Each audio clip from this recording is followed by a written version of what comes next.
The Oblong Box by Edgar Allan Poe.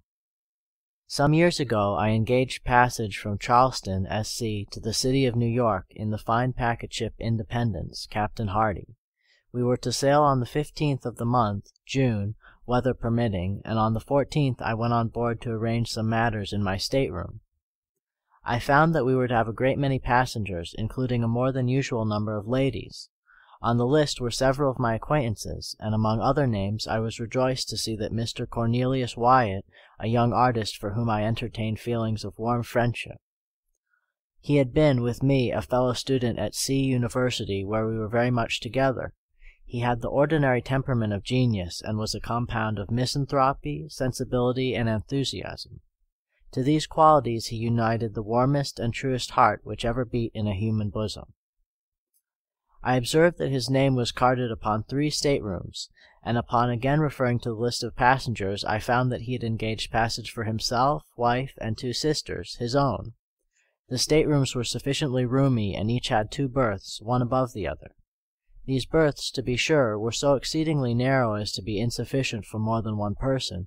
Still, I could not comprehend why there were 3 staterooms for these 4 persons. I was, just at that epoch, in one of those moody frames of mind which make a man abnormally inquisitive about trifles, and I confess with shame that I busied myself in a variety of ill-bred and preposterous conjectures about this matter of the supernumerary stateroom. It was no business of mine, to be sure, but with none the less pertinacity did I occupy myself in attempts to resolve the enigma. At last I reached a conclusion which wrought in me great wonder why I had not arrived at it before. "It is a servant, of course," I said.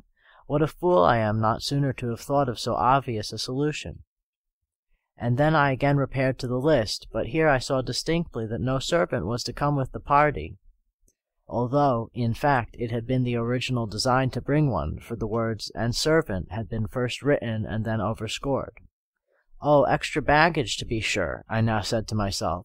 "Something he wishes not to be put in hold, something to be kept under his own eye. Ah, I have it, a painting or so, and this is what he has been bargaining about with Nicolino, the Italian Jew." This idea satisfied me, and I dismissed my curiosity for the nuns. Wyatt's 2 sisters I knew very well, and most amiable and clever girls they were. His wife he had newly married, and I had never yet seen her. He had often talked about her in my presence, however, and in his usual style of enthusiasm. He described her as of surpassing beauty, wit, and accomplishment. I was, therefore, quite anxious to make her acquaintance. On the day in which I visited the ship, the 14th, Wyatt and party were also to visit it, so the captain informed me, and I waited on board an hour longer than I had designed in hope of being presented to the bride, but then an apology came. Mrs. W. was a little indisposed, and would decline coming on board until tomorrow at the hour of sailing. The morrow having arrived, I was going from my hotel to the wharf, when Captain Hardy met me and said that, owing to circumstances, a stupid but convenient phrase, he rather thought the Independence would not sail for a day or 2, and that when all was ready he would send up and let me know. This I thought strange, for there was a stiff southerly breeze, but as the circumstances were not forthcoming, although I pumped for them with much perseverance, I had nothing to do but to return home and digest my impatience at leisure. I did not receive the expected message from the captain for nearly a week. It came at length, however, and I immediately went on board. The ship was crowded with passengers, and everything was in the bustle attendant upon making sail. Wyatt's party arrived in about 10 minutes after myself. There were the 2 sisters, the bride, and the artist, the latter in one of his customary fits of moody misanthropy. I was too well used to these, however, to pay them any special attention. He did not even introduce me to his wife, this courtesy devolving, perforce, upon his sister Marianne, a very sweet and intelligent girl, who in a few hurried words made us acquainted. Mrs. Wyatt had been closely veiled, and when she raised her veil in acknowledging my bow, I confess that I was very profoundly astonished. I should have been much more so, however, had not long experience advised me not to trust, with too implicit a reliance, the enthusiastic descriptions of my friend the artist, when indulging in comments upon the loveliness of woman. When beauty was the theme, I well knew with what facility he soared into the regions of the purely ideal. The truth is, I could not help regarding Mrs. Wyatt as a decidedly plain-looking woman. If not positively ugly, she was not, I think, very far from it. She was dressed, however, in exquisite taste, and then I had no doubt that she had captivated my friend's heart by the more enduring graces of the intellect and soul. She said very few words, and passed at once into her stateroom with Mr. W. My old inquisitiveness now returned. There was no servant, that was a settled point. I looked, therefore, for the extra baggage.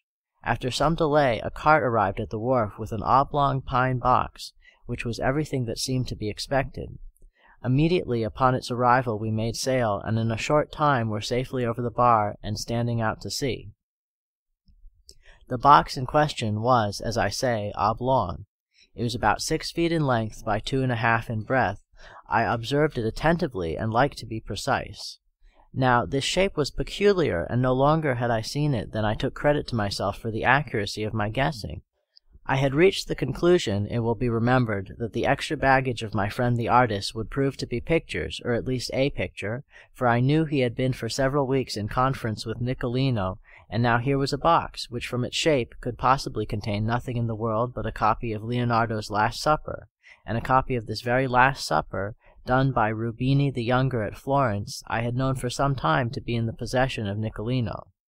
This point, therefore, I considered as sufficiently settled. I chuckled excessively when I thought of my acumen. It was the first time I had ever known Wyatt to keep from me any of his artistical secrets, but here he evidently intended to steal a march upon me and smuggle a fine picture to New York, under my very nose, expecting me to know nothing of the matter. I resolved to quiz him well, now and hereafter. One thing, however, annoyed me not a little.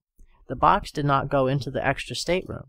It was deposited in Wyatt's own, and there, too, it remained, occupying very nearly the whole of the floor, no doubt to the exceeding discomfort of the artist and his wife. This the more especially as the tar or paint with which it was lettered in sprawling capitals emitted a strong, disagreeable, and to my fancy, a peculiarly disgusting odor. On the lid were painted the words, Mrs. Adelaide Curtis, Albany, New York, charge of Cornelius Wyatt, Esquire, this side up, to be handled with care. Now, I was aware that Mrs. Adelaide Curtis of Albany was the artist's wife's mother, but then I looked upon the whole address as a mystification intended especially for myself. I made up my mind, of course, that the box and contents would never get farther north than the studio of my misanthropic friend in Chambers Street, New York. For the first 3 or 4 days we had fine weather, although the wind was dead ahead, having chopped round to the northward immediately upon our losing sight of the coast.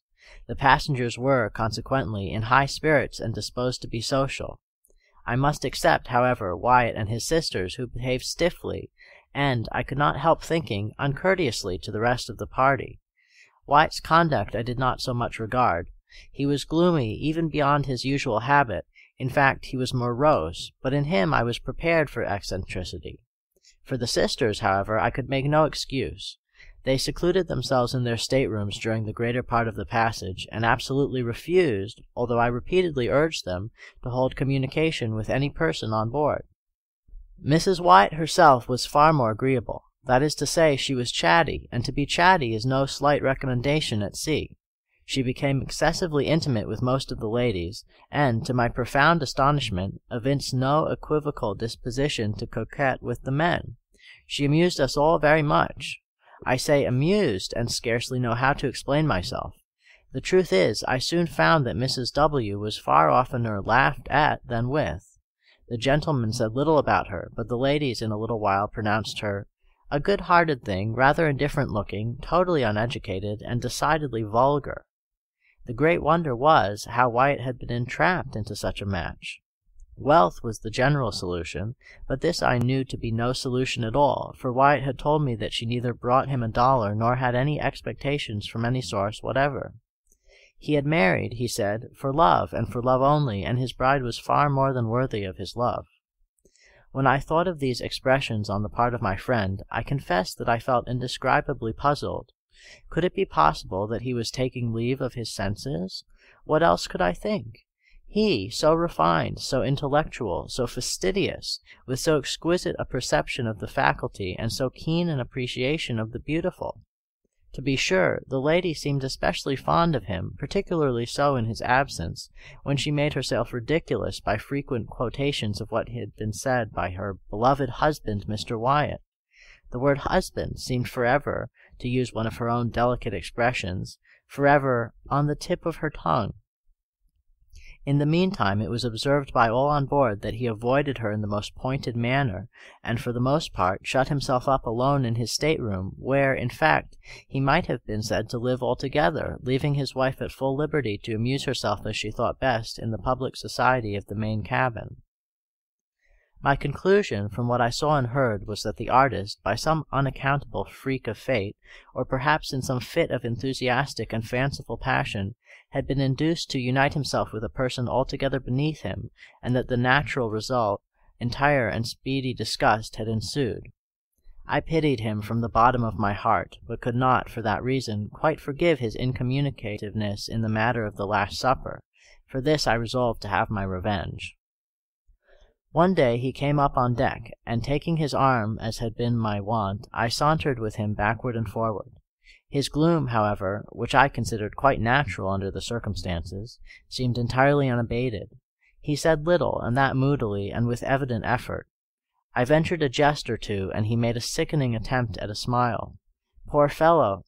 As I thought of his wife, I wondered that he could have heart to put on even the semblance of mirth. At last I ventured a home thrust. I determined to commence a series of covert insinuations or innuendos about the Oblong Box, just to let him perceive, gradually, that I was not altogether the butt or victim of his little bit of pleasant mystification. My first observation was by way of opening a masked battery. I said something about the peculiar shape of that box, and as I spoke the words I smiled knowingly, winked, and touched him gently with my forefinger in the ribs. The manner in which Wyatt received this harmless pleasantry convinced me at once that he was mad. At first he stared at me as if he found it impossible to comprehend the witticism of my remark, but as its point seemed slowly to make its way into his brain, his eyes, in the same proportion, seemed protruding from their sockets. Then he grew very red, then hideously pale, then, as if highly amused with what I had insinuated, he began a loud and boisterous laugh, which, to my astonishment, he kept up, with gradually increasing vigor, for 10 minutes or more. In conclusion, he fell flat and heavily upon the deck. When I ran to uplift him, to all appearances he was dead. I called assistance, and with much difficulty we brought him to himself. Upon reviving he spoke incoherently for some time. At length we bled him and put him to bed. The next morning he was quite recovered, so far as regarded his mere bodily health. Of his mind I say nothing, of course. I avoided him during the rest of the passage, by advice of the captain, who seemed to coincide with me altogether in my views of his insanity, but cautioned me to say nothing on this head to any person on board. Several circumstances occurred immediately after this fit of Wyatt's which contributed to heighten the curiosity with which I was already possessed. Among other things, this: I had been nervous, drank too much strong green tea, and slept ill at night. In fact, for 2 nights I could not be properly said to sleep at all. Now my stateroom opened into the main cabin or dining room, as did those of all the single men on board. Wyatt's 3 rooms were in the after cabin, which was separated from the main one by a slight sliding door, never locked even at night. As we were almost certainly on a wind, and the breeze was not a little stiff, the ship heeled to leeward very considerably, and whenever her starboard side was to leeward, the sliding door between the cabins slid open and so remained, nobody taking the trouble to get up and shut it. But my berth was in such a position that when my own stateroom door was open, as well as the sliding door in question, and my own door was always open on account of the heat, I could see into the after cabin quite distinctly, and just at that portion of it, too, where were situated the staterooms of Mr. Wyatt. Well, during 2 nights, not consecutive, while I lay awake, I clearly saw Mrs. W., about 11 o'clock upon each night, steal cautiously from the stateroom of Mr. W. and enter the extra room, where she remained until daybreak, when she was called by her husband and went back. That they were virtually separated was clear. They had separate apartments, no doubt in contemplation of a more permanent divorce, and here, after all, I thought, was the mystery of the extra stateroom. There was another circumstance, too, which interested me much. During the 2 wakeful nights in question, and immediately after the disappearance of Mrs. Wyatt into the extra stateroom, I was attracted by certain singular, cautious, subdued noises in that of her husband. After listening to them for some time with thoughtful attention, I at length succeeded perfectly in translating their import. They were sounds occasioned by the artist in prying open the oblong box by means of a chisel and mallet, the latter being apparently muffled or deadened by some soft woolen or cotton substance in which its head was enveloped. In this manner I fancied I could distinguish the precise moment when he fairly disengaged the lid, also that I could determine when he removed it altogether, and when he deposited it upon the lower berth in his room. This latter point I knew, for example, by certain slight taps which the lid made in striking against the wooden edges of the berth, as he endeavored to lay it down very gently, there being no room for it on the floor. After this there was a dead stillness, and I heard nothing more, upon either occasion, until nearly daybreak, unless, perhaps, I may mention a low sobbing or murmuring sound, so very much suppressed as to be nearly inaudible, if, indeed, the whole of this latter noise were not rather produced by my own imagination. I say it seemed to resemble sobbing or sighing, but of course it could not have been either. I rather think it was a ringing in my own ears. Mr. Wyatt, no doubt, according to custom, was merely giving the rein to one of his hobbies, indulging in one of his fits of artistic enthusiasm. He had opened his oblong box in order to feast his eyes on the pictorial treasure within. There was nothing in this, however, to make him sob. I repeat, therefore, that it must have been simply a freak of my own fancy, distempered by good Captain Hardy's green tea. Just before dawn, on each of the 2 nights of which I speak, I distinctly heard Mr. Wyatt replace the lid upon the oblong box, and force the nails into their old places by means of the muffled mallet. Having done this, he issued from his stateroom, fully dressed, and proceeded to call Mrs. W. from hers. We had been at sea 7 days, and were now off Cape Hatteras, when there came a tremendously heavy blow from the southwest. We were, in a measure, prepared for it, however, as the weather had been holding out threats for some time.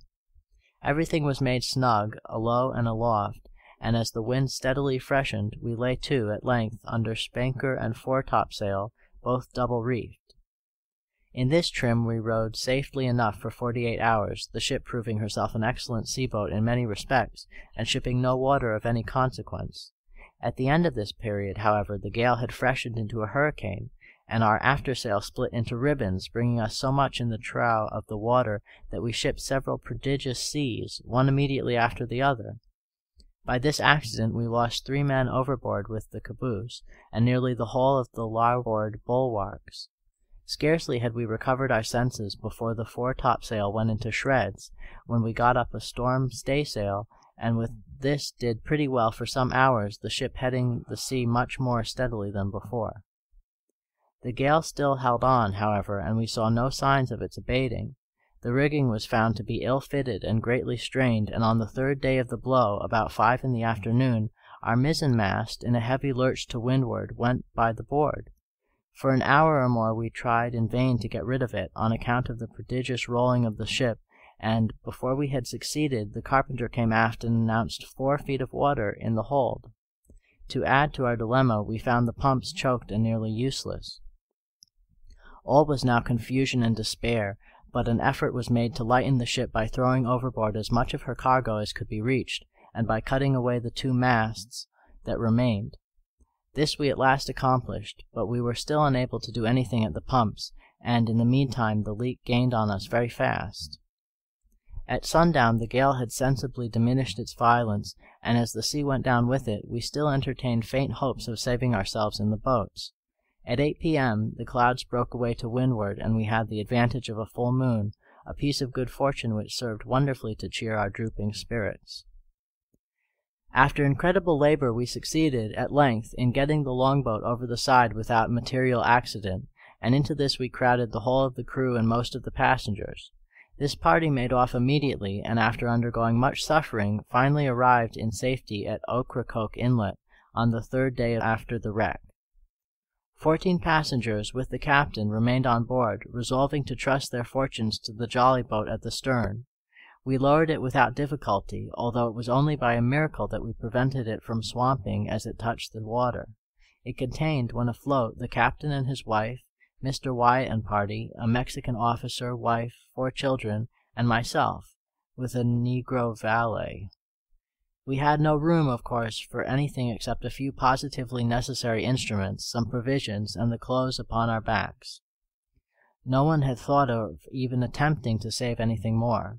What must have been the astonishment of all, then, when, having proceeded a few fathoms from the ship, Mr. Wyatt stood up in the stern sheets and coolly demanded of Captain Hardy that the boat should be put back for the purpose of taking in his oblong box. "Sit down, Mr. Wyatt," replied the captain, somewhat sternly. "You will capsize us if you do not sit quite still. Our gunwale is almost in the water now." "The box," vociferated Mr. Wyatt, still standing. "The box, I say. Captain Hardy, you cannot, you will not refuse me. Its weight will be but a trifle. It is nothing, mere nothing. By the mother who bore you, for the love of heaven, by your hope of salvation, I implore you to put back for the box." The captain for a moment seemed touched by the earnest appeal of the artist, but he regained his stern composure, and merely said, "Mr. Wyatt, you are mad. I cannot listen to you. Sit down, I say, or you will swamp the boat. Stay! Hold him! Seize him! He is about to spring overboard. There! I knew it! He is over!" As the captain said this, Mr. Wyatt, in fact, sprang from the boat, and as we were yet in the lee of the wreck, succeeded, by almost superhuman exertion, in getting hold of a rope which hung from the forechains. In another moment he was on board, and rushing frantically down into the cabin. In the meantime we had been swept astern of the ship, and being quite out of her lee, were at the mercy of the tremendous sea which was still running. We made a determined effort to put back, but our little boat was like a feather in the breath of a tempest. We saw at a glance that the doom of the unfortunate artist was sealed. As our distance from the wreck rapidly increased, the madman, for as such only could we regard him, was seen to emerge from the companionway, up which, by dint of strength that appeared gigantic, he dragged, bodily, the oblong box. While we gazed in the extremity of astonishment, he passed rapidly several turns of a 3-inch rope, first around the box, and then about his body. In another instant both body and box were in the sea, disappearing suddenly, at once and forever. We lingered a while sadly upon our oars, with our eyes riveted upon the spot. At length we pulled away. The silence remained unbroken for an hour. Finally I hazarded a remark. "Did you observe, Captain, how suddenly they sank? Was not that an exceedingly singular thing? I confess that I entertained some feeble hope of his final deliverance when I saw him lash himself to the box and commit himself to the sea." "They sank as a matter of course," replied the captain, "and that like a shot. They will soon rise again, however, but not till the salt melts."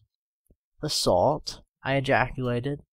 "Hush," said the captain, pointing to the wife and sisters of the deceased.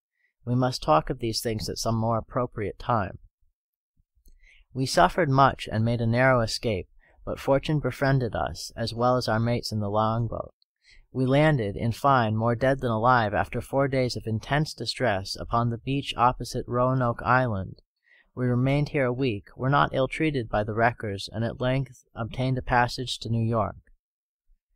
About a month after the loss of the Independence, I happened to meet Captain Hardway in Broadway. Our conversation turned, naturally, upon the disaster, and especially upon the sad fate of poor Wyatt. I thus learned the following particulars. The artist had engaged passage for himself, wife, 2 sisters, and a servant. His wife was indeed, as she had been represented, a most lovely and most accomplished woman. On the morning of the 14th of June, the day in which I first visited the ship, the lady suddenly sickened and died. The young husband was frantic with grief, but circumstances imperatively forbade the deferring his voyage to New York. It was necessary to take to her mother the corpse of his adored wife, and, on the other hand, the universal prejudice which would prevent his doing so openly was well known.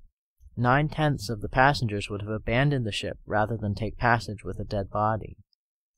In this dilemma Captain Hardy arranged that the corpse, being first partially embalmed and packed, with a large quantity of salt in a box of suitable dimensions, should be conveyed on board as merchandise.